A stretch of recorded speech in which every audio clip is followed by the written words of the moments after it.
faudrait préciser légalement où c'est autorisé et où ça ne l'est pas. Et puis quel produit est autorisé et quel ne l'est pas. Parce que si on n'autorise pas l'injection du quinton isotonique, on peut le mettre dans le nez pour se rincer le nez, et là il n'y a pas de problème. Alors il suffit que ça saigne pour qu'il y ait un problème. Alors le problème, il n'est pas situé au niveau du quinton.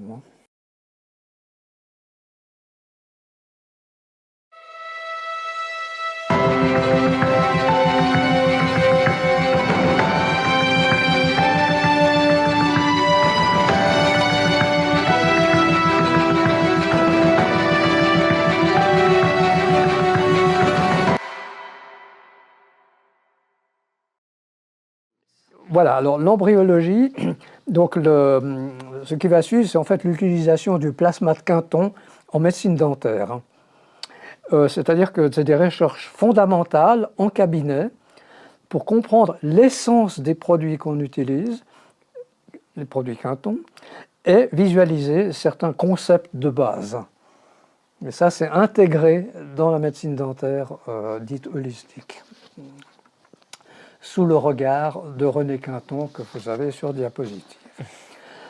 Alors, la valeur, donc Quinton dit la valeur d'une hypothèse ou d'une vérité se mesure au nombre de faits qu'elle explique. Une hypothèse qui n'explique qu'un fait est une erreur. Et c'est pour ça qu'avec l'hypothèse Quinton, il y aura de nombreux faits. Donc on est dans la pensée de Quinton dans ses recherches. Alors la première diapositive, c'est juste pour montrer l'importance de la bouche. Vous voyez que ça prend beaucoup de place sur la circonvolution pariétale ascendante, c'est-à-dire ici. C'est l'homme sensitif, si on peut dire. Et puis la langue a une grande importance dans la bouche.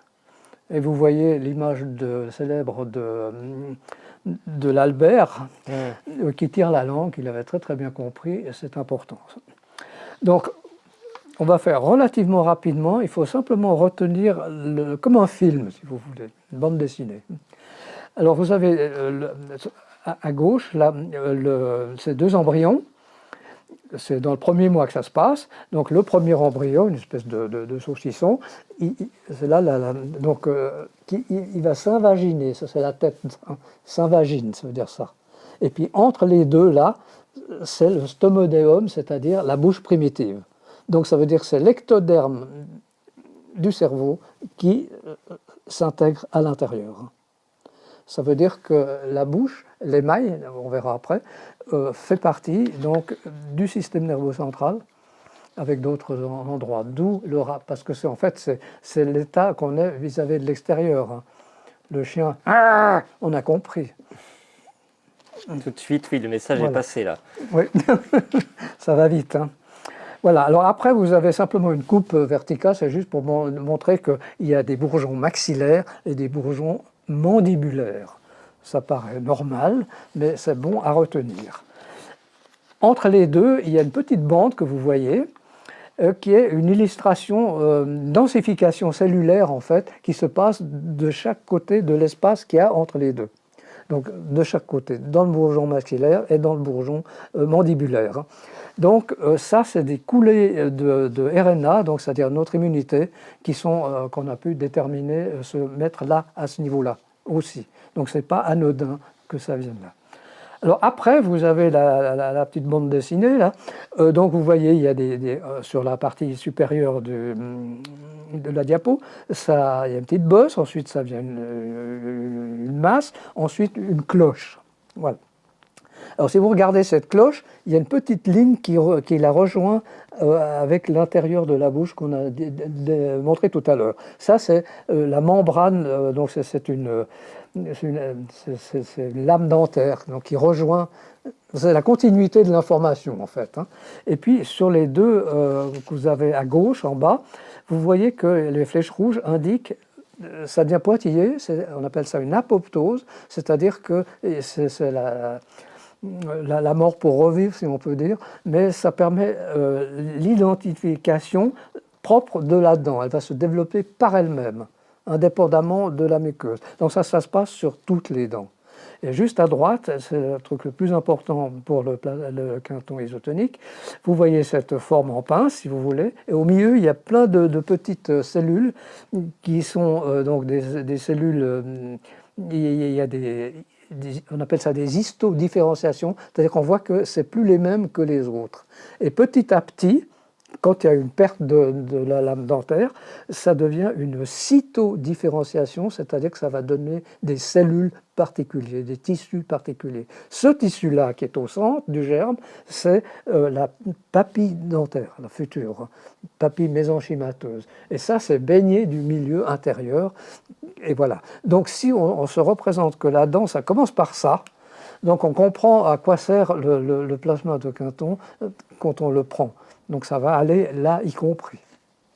Alors l'embryologie, ici à peu près en arrière de la dent de sagesse, il faut retenir que l'hypophyse antérieure, qui est une des grandes glandes endocrines qu'on a dans le corps, a le même développement embryologique que les dents.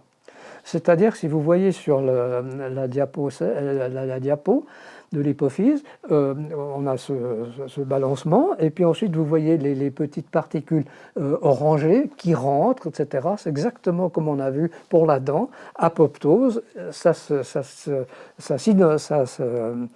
devient autonome, si vous voulez, et puis il y a la partie du cerveau qui vient, on a la partie hypophysaire antérieure, c'est-à-dire qui vient des dents, qui fait ça, qui enrobe. Et puis ce duo, ce couple extraordinaire va nous suivre toute la journée, toute l'année, et même toute la vie. Voilà. Donc, ça veut dire que c'est la même origine embryonnaire. Et puis, c'est pas anodin de se souvenir de ça.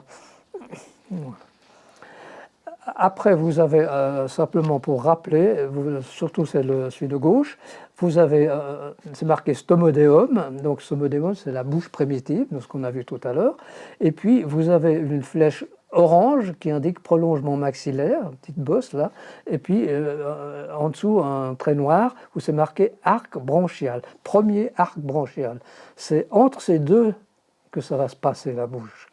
Donc, il y a déjà une partie du poisson, parce que l'arc branchial, c'est pas par hasard que ça s'appelle arc branchial. Après, ça se différencie évidemment.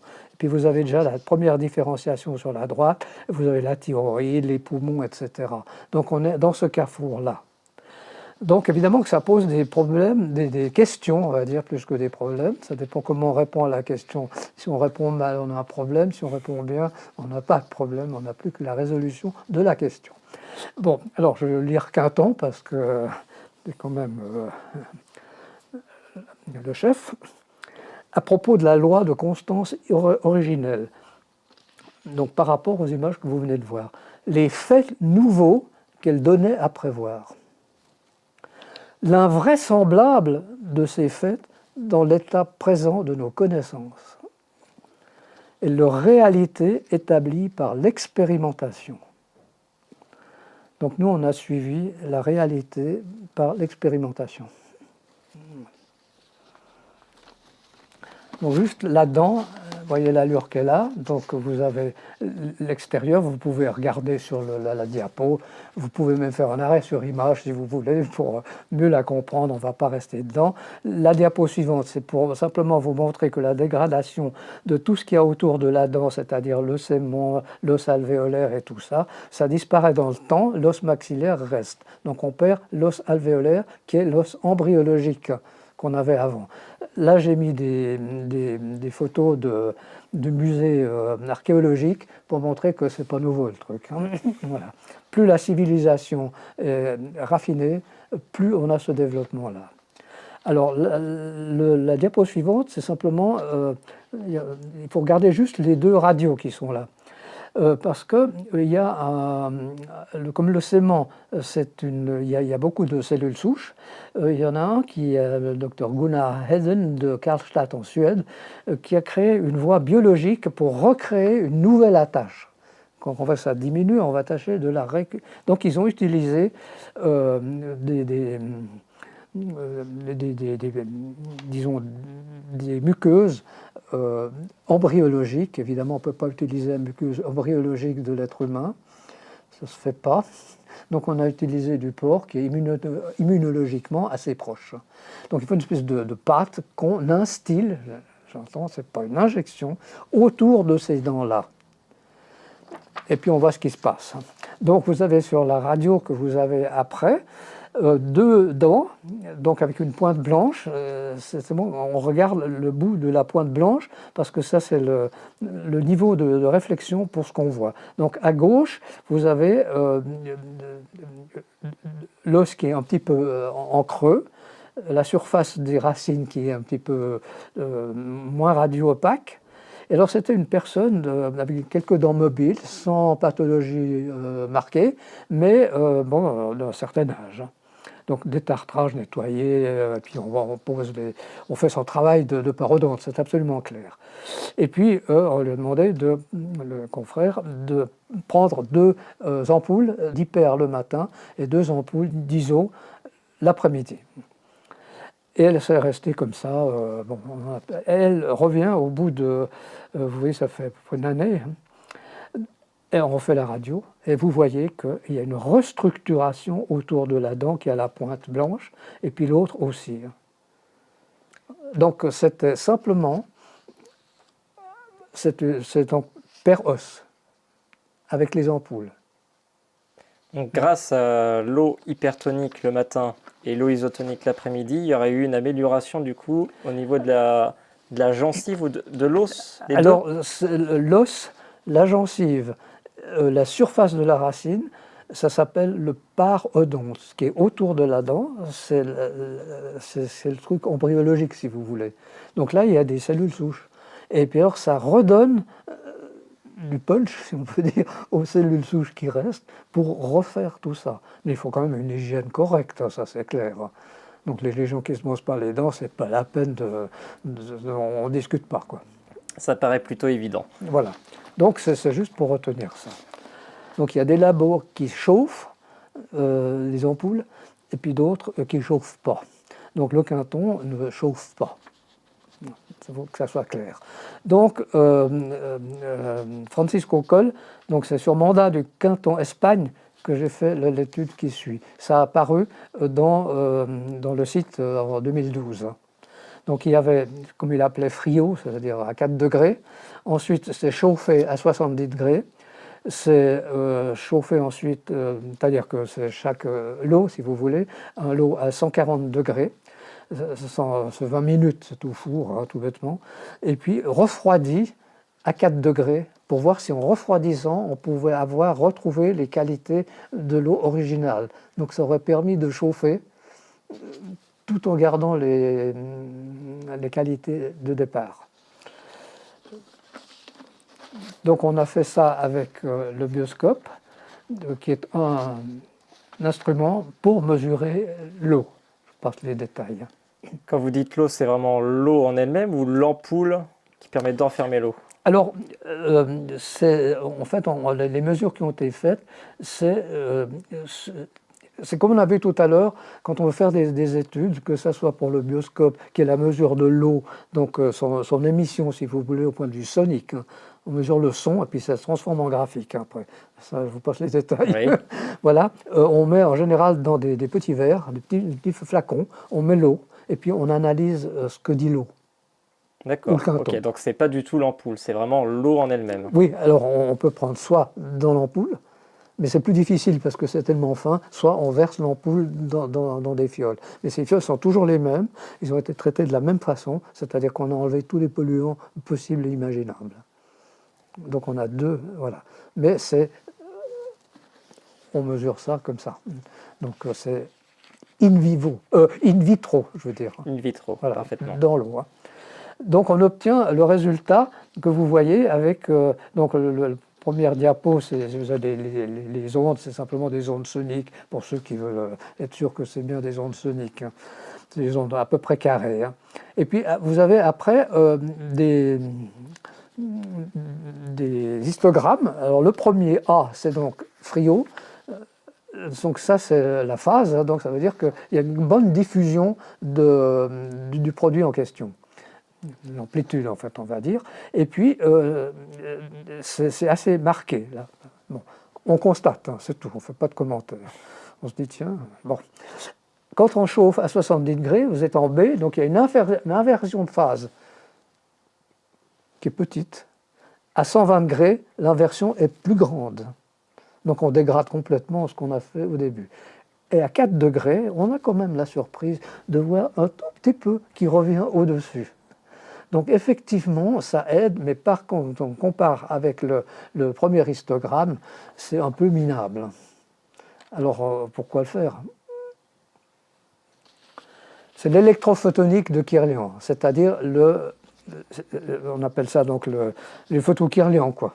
Donc il y a une plaque sensible, on met ses doigts dessus, et puis il y a tout un système électronique qui fait que ça imprègne nos énergies sur le produit, sur la plaque. Mais ça peut se faire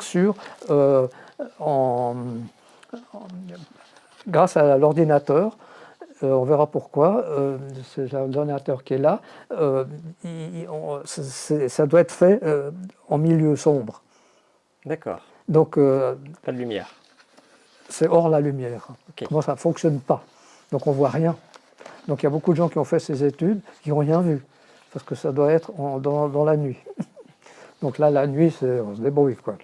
Donc vous voyez, diapo 49, la thèse de Anne-Sophie Cussat avait dit thèse sur les variations spatio-temporelles de la bioluminescence du plancton.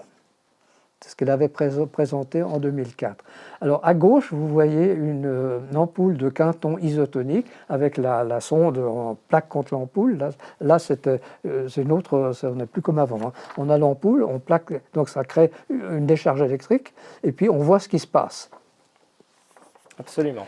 Et puis à côté, un concurrent. Donc j'ai mis XX, voilà.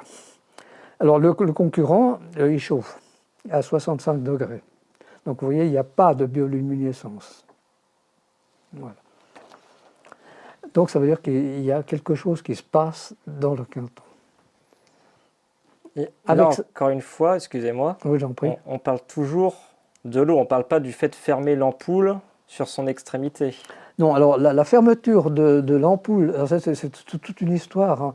Alors j'ai essayé de faire court. Il y a eu un moment où donc il y a eu le déménagement en Espagne, et puis je ne sais plus ce qu'il y a eu, mais il n'y avait plus de possibilité d'avoir les ampoules bipointes hein, oui. avec colle, le père. Hein. Donc vous voyez, les téléphones qu'on a eus, c'était vivant. Donc il est venu avec des petites ampoules, on appelle ça à cul plat, donc c'est des ampoules comme ça, qu'on voit absolument partout, et puis nous on mesurait avec les copains de l'énergétique des choses. On ne trouvait plus du tout l'énergétique. La qualité au goût gustative, ça allait, mais pas ça. Donc c'était pour nous une catastrophe. Et puis Cole, il a tout à fait compris que c'était une catastrophe. Mais la loi disait que c'était interdit. Donc il a trouvé, il était très intelligent, hein, Juan Miquel Coy, hein. Il a trouvé un biais qui était la mesure du pH dans une de ces bouteilles à cul plat, et puis le pH dans les ampoules. Le pH dans les ampoules est parfaitement stable, qui n'est pas le cas de l'autre.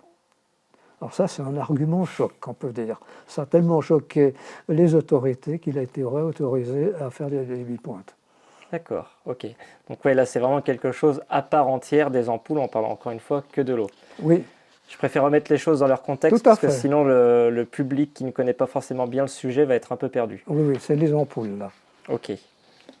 Alors ces ampoules, on peut donc les canariens surtout, mais en général, avant de les prendre, bon, j'en ai pas une à disposition, mais c'est le comble, hein, pour donner une interview sans avoir une ampoule à disposition. Mais bref, vous imaginez l'ampoule là, ça se casse pas comme ça, je pliche, on l'avale. Hein. Il faut l'agiter avant. Ouais. La dynamiser. Non, alors c'est une très bonne question. Donc on a fait l'expérience. Donc il y a une nuance entre agiter et dynamiser. Il y a une grosse nuance. Ok. C'est toujours avec le bioscope. Hein. Alors vous voyez le témoin, il a donc ce qu'on appelle une amplitude et puis une phase, mais c'est égal les termes. Hein. Il y a deux blocs. Hein. Et puis ensuite, quand on l'agite, vous voyez que celui du haut augmente et puis la phase diminue. Ça veut dire qu'il y a une diffusion augmentée et une vitesse de rotation des spins qui diminue. Et le fait que ça diminue, ça donne une imprégnation beaucoup plus profonde dans le corps. Donc rien qu'avec ça. Alors pour répondre à votre question de tout à l'heure, avec une dynamisation, donc on a refait une dynamisation, on tape à fond comme on fait pour les remèdes homéopathiques, et vous regardez qu'on retrouve le point de départ du témoin. Donc on n'a pas abîmé avec la dynamisation, mais on a perdu l'effet bénéfique de l'agitation. D'accord. Donc on crée un mouvement, mais sans dynamiser. Oh, un sacré mouvement. Un sacré mouvement quand même. Oui, parce que vous faites, c'est pas bon, quand on agite les tubes de sang, par exemple, quand on mettait nos produits dans les tubes de sang, c'est comme ça. D'accord. Mais là, c'est comme ça, voire un peu comme ça, mais pas comme une dynamisation. Et alors, aujourd'hui, il y a beaucoup d'appareils accessibles au grand public pour dynamiser l'eau de boisson. Alors j'imagine que ce n'est pas le même sujet. Non, c'est pas du tout le même sujet, parce que la dynamisation, bon, c'est disons, des choses mécaniques, électroniques, ou tout ce que vous voulez. Il y a un effet physique. Voilà, là on est dans un autre domaine de dynamisation qui n'a rien à voir avec celui-ci. Non, ça c'est la dynamisation des ions. Alors, sur la diapo suivante, puisque vous posez la question, on a vous voyez, il y a du vert et du rouge, donc nous on regarde le subtil qui est le rouge. C'est simplement la quantité du rouge et sa qualité qui indique la qualité du choix. Alors vous voyez que on voit qu'un ton nasal ISO, après il y a qu'un ton ampoule ISO, et puis ensuite l'ampoule agitée. Donc ça, c'était juste pour voir si on avait une différence de qualité dans le liquide qui est dans le spray ou dans l'ampoule. Là, on est très proche, donc c'est rassurant. Par contre, quand on agite l'ampoule, on retrouve ce qu'on avait, c'est-à-dire une magnifique bande rouge en haut, qui est la qualité signée par le système Bioscope. Et juste dessous, c'est encore plus subtil. Vous regardez les deux à droite, c'est-à-dire l'ampoule Quinton ISO et l'ampoule agitée, c'est les vibrations moléculaires qui sont données par l'agitation mesurée par le bioscope. Donc on va loin là, on est en basse fréquence. Mais vous voyez déjà la différence qu'il y a. D'accord. Voilà, alors après, c'est l'approche des matériaux dentaires. Donc ça se fait par Monica Ramseyer, c'est celle dont on a déjà parlé, vous l'avez en diapo sur la photo. Et puis on a donc des globules rouges et puis des granulocytes. Et puis la préparation des poudres qu'on utilise, on a mis ça en poudre, nos produits, c'est mon collègue là, Pierre-Marie Defard qui a fait ce travail, qui est un travail de bénédictin au départ. Donc vous voyez le prélèvement du sang, vous voyez une petite pointe avec un petit peu de truc blanc, c'est cette chose blanche qu'on va mettre dans le sang qu'on a prélevé chez le patient. On fait comme ça pour mélanger. Et on place ça sous le microscope. Alors là, on voit, c'est marqué sang natif, ça c'est le sang natif, comme son nom l'indique. Et puis, on attend un peu, ou bien chez d'autres personnes, il y a des formations de rouleaux plus ou moins marqués, ce que vous avez là. Et puis à droite, c'est encore plus intéressant, donc c'est le sang natif, et puis à droite, de la poudre d'un composite. Donc on voit dans le composite qu'il y a une coagulation, un défaut de membrane des globules rouges qui fait que ça fait des rouleaux, des paquets.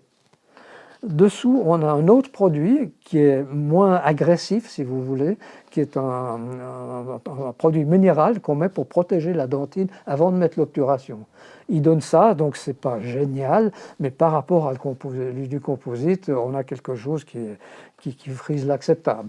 Mais c'est un poudre avec de l'eau distillée, ça c'est comme ça que ça se fait. Donc nous on a mis évidemment du Quinton isotonique à la place de l'eau oxygénée. Et comme vous pouvez remarquer, en diagonale, entre en haut à gauche et en bas à droite, on ne peut pas différencier le sang natif de ce produit-là. Donc on peut arriver en mettant du Quinton isotonique avec certaines poudres, parce que ça ne marche pas pour toutes les poudres malheureusement, à obtenir quelque chose qui va faire l'effet Quinton au niveau de la dentine.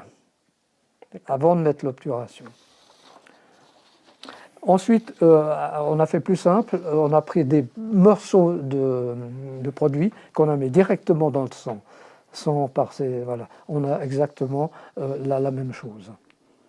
On a pris un autre patient, vous avez la 58, et puis ça fait exactement la même chose. Le polyF-quinton, c'est-à-dire celui où on a mis du quinton à la place de l'eau distillée, ça a exactement le même fait. Donc c'est totalement reproductible. Voilà. Alors les produits qu'on utilise, ça vous l'avez vu certainement ailleurs, Oui, absolument. c'est les produits classiques, hein, donc les ISO, Oui. etc. Voilà. Là, vous avez comment on peut utiliser le quinton. Donc, on peut mouiller la surface de l'intérieur de la dent, quand on a taillé la dent. On pose le fond de ciment, on recommence avec ça. Vous avez des dents taillées pour faire des couronnes. On met le quinton autour du moignon, donc on va le réhydrater, etc. Tout ce qu'on a vu sur la qualité de réhydratation. Donc ça, c'est tout à fait correct. Alors, où il y a un problème, c'est avec le parodonte, c'est-à-dire la gencive, hein, autour. Alors, vous voyez les différences, soit on pompe avec une seringue à bout rond, donc ce n'est pas une piqûre, c'est une instillation. On peut rincer les gencives avec ça, une après l'autre, là où il y a des problèmes majeurs. Hein. Ou bien on prend le quinton isotonique, le spray, et puis on remplit la seringue, et puis on fait le même travail, puisqu'on a vu que c'était quasiment équivalent. Et ça, c'est toujours autorisé aujourd'hui. C'est une instillation. Donc, pas de Donc problème. il n'y a pas de problème, on ne pénètre pas dans le corps. Tous les dentistes peuvent utiliser ça aujourd'hui Oui, pour, parce qu'on faire des on lavements. instille avec d'autres choses. Hein. D'accord. Donc ça, c'est tout à fait faisable. Et avec en se rappelant l'embryologie, on voit le point d'impact. Donc on comprend très bien que ça marche. Hein. La boucle est fermée, comme on dit. Donc on va parler maintenant de la neuralthérapie. Parce que c'est une pratique médicale donc qui s'attache en fait à neutraliser tout ce qu'on appelle les foyers perturbants de tous ordres. Ça peut être des cicatrices, ça peut être des tas de choses. Avec quelques gouttes d'anesthésique sans vasoconstricteur, ça c'est la neuralthérapie classique, hein, qui a été inventée en 1925 par le docteur Ferdinand Hunecke. Et puis le Riche, dans son département de chirurgie à Paris, où il neutralisait, si j'ose dire, les deux bords de chaque cicatrice qu'il faisait. Donc il passait pour être un super chirurgien avec des résultats extraordinaires. Bon, c'était peut-être le cas, mais disons, il faisait pour. Donc, on pouvait utiliser des ampoules de quinton isotonique à la place de l'anesthésique sans adrénaline. On pouvait le remplacer par un anesthésiant? Officiellement, on pique avec un anesthésique sans vasoconstricteur. Oui. Voilà. Mais on peut remplacer ce liquide par du quinton isotonique à 9%. D'accord. Donc c'est très surprenant, aurait dit Quinton. Moi, ça me surprend. Donc on fait des expériences, aurait dit Quinton. Voilà, alors il y a toute un bouquin que j'ai là d'ailleurs, pourrait peut-être faire de mon collègue Michel Moreau, Exactement. traité de Michel neuralthérapie odontostomatologique et bucco-dentaire. Voilà.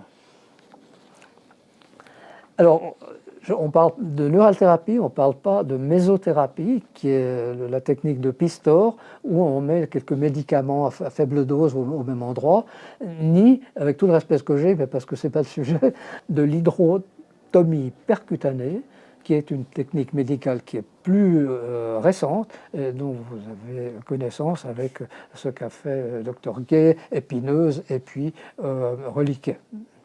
Alors, vous avez, ça c'est la vision classique que vous avez là, avec cette femme qui a accepté d'être filmée sans broncher avec la piqûre. C'est pour montrer que c'est pas très douloureux, mais bon, ça m'a bien marqué local anesthésique, hein, parce que c'est un truc allemand, et puis que c'est ça qui est officiel. Alors vous mettez simplement une aiguille avec du quinton isotonique, c'est exactement la même technique qu'on pouvait faire jusqu'en 82. Voilà. Alors ici, après, vous avez un cas sur demande expresse du patient, parce que vous pouvez lire que c'est marqué 2001, 2002, 2004. Donc c'est au-delà de l'autorisation. Donc c'est c'est le patient qui était dûment informé d'abord, qui a exigé. Alors évidemment, on n'avait pas besoin de me forcer pour être d'accord. Voilà, parce que la radio que vous avez, c'est classiquement une extraction. Ça, c'est tout à fait logique. C'est l'indication type pour une extraction. Sauf si on se rappelle de l'origine embryologique, et puis on se dit, mais on pourrait mettre du Quinton. Alors pourquoi pas le faire? Oui. Donc là, ça a été fait. Donc c'est une dent au début à gauche, pu et douleur au toucher et à la mastication. Ça bougeait dans tous les sens, enfin bref. Ensuite, à une année après, vous avez donc il y a eu 4 neuralthérapies, comme vous avez vu sur la photo Oui. au-dessus, mais avec du Quinton isotonique. Il y a une sensibilité à la percussion, donc il pouvait mastiquer, ça allait, mais pas tapoter dessus, hein, qui est déjà énorme. Et puis ensuite, au bout de ça, donc en 2004, ça fait 2 ans après à peu près, la dent était totalement silencieuse. Vous voyez là que sur la radio que l'os s'est complètement remis, et puis c'est une mastication totalement physiologique. C'est tellement une mastication physiologique que ceux qui regardent bien la radio peuvent voir que celle du milieu, il y avait encore une obturation en arrière, et cette obturation, il a réussi à la casser, tellement c'est devenu solide. Voilà. Et alors ça, c'était en faisant du coup des cures d'hyper le matin et iso? Non, que l'isio, que iso. La neuralthérapie. Donc vraiment que isotonique, et ça pendant une durée d'à peu près 2 à 3 ans? Oui, ça a commencé en août 2001 et puis jusqu'en septembre 2004. Ok, oui, voilà. Donc effectivement, donc c'est 3 bonnes années. 1 à 2 gouttes. Hein. Mais bon, c'est aussi un patient qui fait attention à ce qu'il fait, c'est clair. Hein. Donc on l'a appris à se brosser les dents, il se rince la bouche. Alors bon, on l'a conseillé de le faire avec du Quinton, mais on n'a pas le suivi. Mais connaissant le bonhomme, je pense que voilà. Mais c'est pour dire que la force de la neuralthérapie. Bon, juste après, c'est de nouveau la même chose. Vu la date, on se pose la même question. Donc, j'étais responsable du centre, et puis il y avait un collègue qui est là, qui s'intéressait à la chose, et la patiente a exigé je viens pour ça. Bon, on fait les anamnèses, on fait le travail correct. Donc elle avait ce qu'on appelle un stélite, enfin un appareil si vous voulez, posé sur les radios que vous avez au haut de la diapo, et puis c'était intolérable. N'arrivait pas. Donc ils ont fait pendant 1 année et demie des tas d'herbasage, enfin tout ce que vous voulez, et ça n'a rien fait. Donc, comme on dit gentiment, un peu ras le bol. Donc on a essayé autre chose. Donc on a fait une neuralthérapie locale sur, vous voyez sur la radio en haut à droite, c'est plein de petites touches blanches qui sont des restes de pâtes, de traitement de racines, enfin une cochonnerie absolument incroyable qui est restée là. Donc disons un endroit toxique. Donc qui dit ça, dit tout de suite neuralthérapie.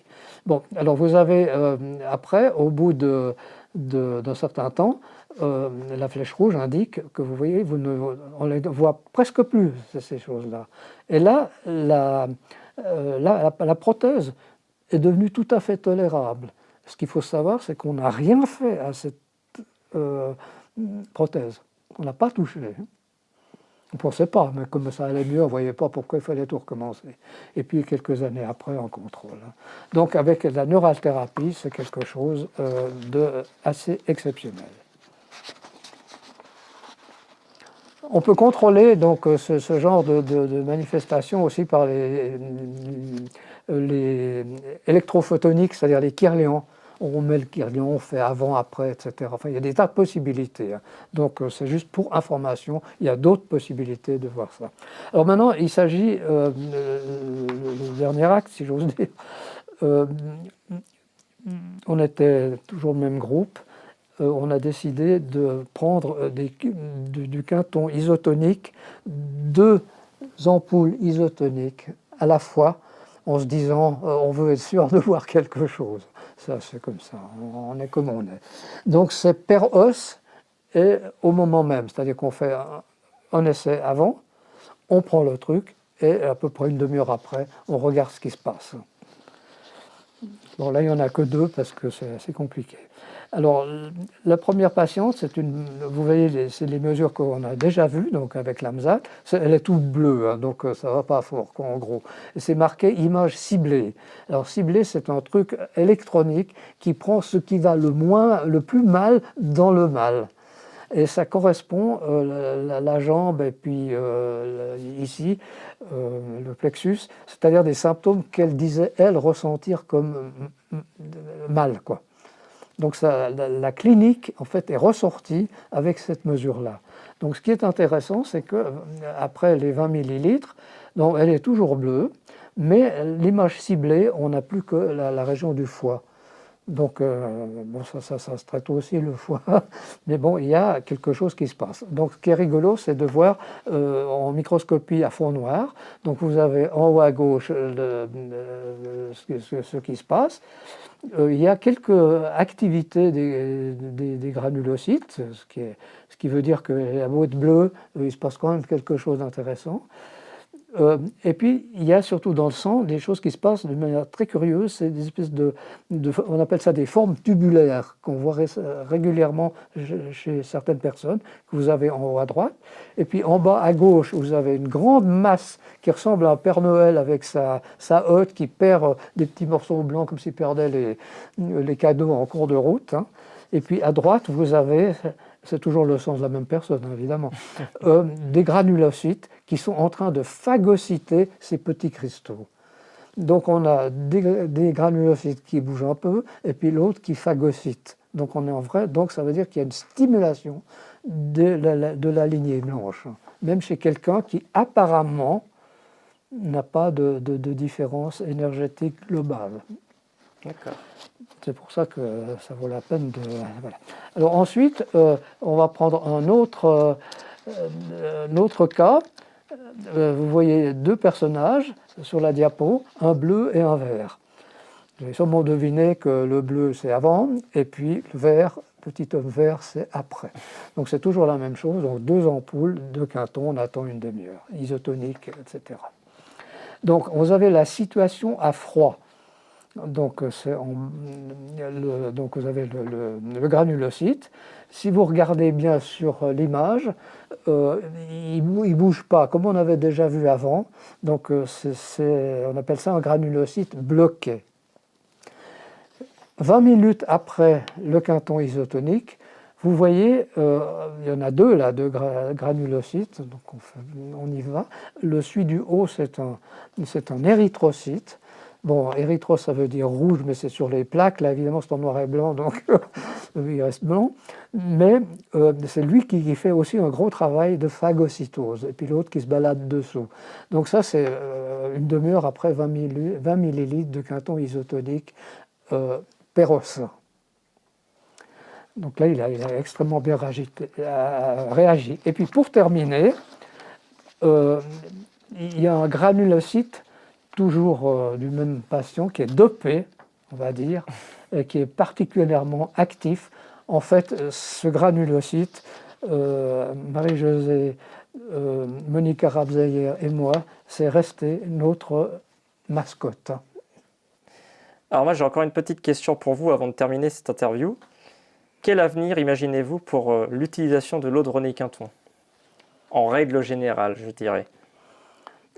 Alors, si on a un raisonnement statique, c'est-à-dire maintenant ou juste l'année prochaine, il n'y a pas un grand avenir.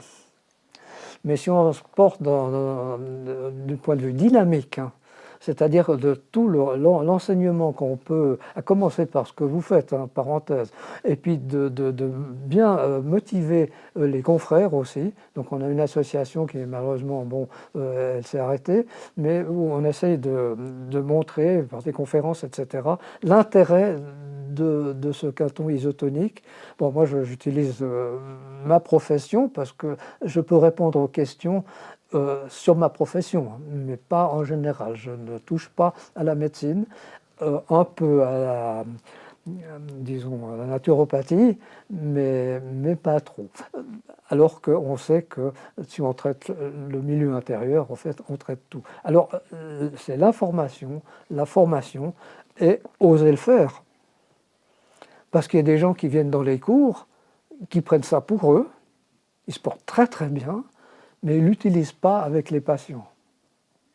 Pas tout ça, mais c'est dommage. Oui, parce qu'il y aurait un grand intérêt, comme vous le disiez à l'instant. Mais alors comment justement, en fait, aujourd'hui, il y a quand même une peur de l'utilisation de ces produits vis-à-vis de la situation administrative et juridique. Comment des futurs médecins ou des jeunes médecins pourraient relancer la machine? Parce que ça reste quand même très compliqué en vue de la situation actuelle. Alors, les jeunes médecins, c'est extrêmement difficile. On a lu un il y a un certain nombre d'années, dans un grand hôpital de Suisse romande, qui voulait faire une thèse sur la suite de chirurgie au niveau de la muqueuse nasale. Donc il y a toujours, ça pose quand même pas mal de problèmes. Et puis avec le spray isotonique. Les infirmières, elles étaient tout à fait d'accord, parce qu'elles disaient mais c'est génial, etc. Donc ça veut dire qu'elles devaient l'utiliser ou utiliser ça, essayer, puisqu'on peut le mettre dans le nez. C'est autorisé. Et alors, quand on fait une thèse, il y a un comité, et puis un président de comité, et puis une bande de gens qui sont des sapitans, parce qu'ils ont le titre universitaire pour l'être. Oui. Seulement, il y a des domaines qu'ils ne connaissent pas. Et comme disait Quinton, c'est incroyable, on comprend pas, mais il faut faire des expérimentations. Alors voilà, le problème c'était, d'accord, alors on fait le protocole, c'est quoi votre produit? Est-ce qu'il est autorisé? Alors, comme ça vient de la chirurgie, donc ça va dans le corps, donc ça saigne, donc c'est interne, donc on interdit. Et il n'a pas pu faire sa thèse. Donc ça laisse un peu songeur.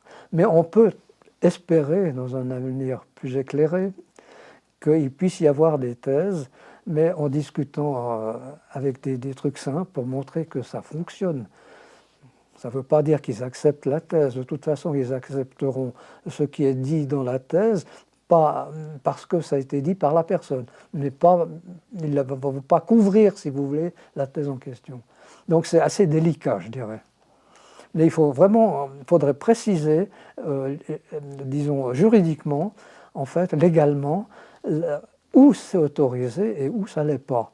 Et puis quel produit est autorisé et quel ne l'est pas. Parce que si on n'autorise pas l'injection du Quinton isotonique, on peut le mettre dans le nez pour se rincer le nez, et là il n'y a pas de problème. Alors il suffit que ça saigne pour qu'il y ait un problème. Alors le problème, il n'est pas situé au niveau du Quinton. Ah, avant de finir cette interview, est-ce que vous auriez un message justement à faire passer par rapport à tout ce contexte? Un message personnel ou pas d'ailleurs, hein. C'est vous qui voyez. Mais voilà, en vue de la situation actuelle, est-ce que vous auriez des choses à dire pour finir? Bon, le message est qu'on peut espérer que des conférences, des interviews sur le sujet, et puis la prise de conscience des patients, parce qu'ils ont une force quand même énorme pour faire avancer les choses, puissent les faire avancer réellement. Donc ça, c'est forcément un espoir, parce que si on n'a pas cet espoir, je pense qu'on n'a pas compris Quinton. Parce qu'il nous force à l'avoir, cet espoir, et il nous le force à le dire. Voilà. Eh bien, merci beaucoup Nicolas Stelling pour cette interview, pour toutes ces informations qu'on va mettre en forme et rendre accessibles au grand public. Merci beaucoup. C'était un plaisir.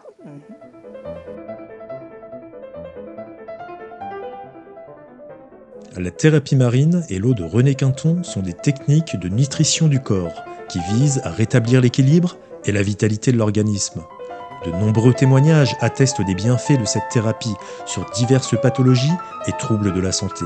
Mais au-delà de ses effets thérapeutiques, la thérapie marine et l'eau de Quinton nous rappellent que nous sommes, comme le disait ce dernier, un aquarium marin vivant. Elle nous ouvre ainsi des perspectives d'avenir pour une médecine plus naturelle, plus respectueuse et plus holistique, qui prend en compte l'individu dans sa globalité et dans son environnement. Elle nous encourage également à préserver la qualité de l'eau de mer, qui est un bien commun et précieux pour l'humanité et pour la planète. Si vous voulez suivre nos créations, l'avancement de notre campagne du crowdfunding et nous rejoindre dans cette grande aventure, vous pouvez nous soutenir et nous suivre sur les réseaux sociaux. À bientôt!